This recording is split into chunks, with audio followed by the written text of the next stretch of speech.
ভালো আছে? হ্যাঁ ভালো আছি। কি খবর তোমার? অনেক কিছু সাহায্য পাইছে স্যার। তুমি তো আমাদের এক সপ্তাহ পরে আইলে না? হ্যাঁ, এক সপ্তাহ পরে এলেন। পকেট বেশি হলে যা হয় বুঝছো। না হয় না, দেরি হোক, সমস্যা নেই।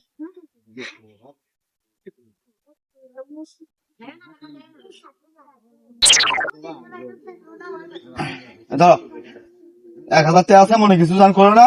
এখন একটু ব্যস্ত আছি তো, ব্যস্ত আছি। 1000? সাহেব, কি সমস্যা কি তোমার? সমস্যা আজকে রাস্তার মধ্যে দেখা হলো, আপনি 1000 টাকা দিলেন। হ্যাঁ আর সেদিন আপনার বাড়িতে গিয়েছিলাম, অনেক এলিয়ে আপনার দারোয়ান খালি 10 টাকা এনে দিল আমার। কি খালি 10 টাকা। ও কে বলছো 10 টাকা? সেদিন তো আমি 1000 টাকা দিচ্ছি তোমার। 10 টাকা লেনে আপনার দারোয়ানকে আবার ঘুরে দিয়ে আমি চলে যাচ্ছি। আচ্ছা বাটপার দেখিচ্ছি।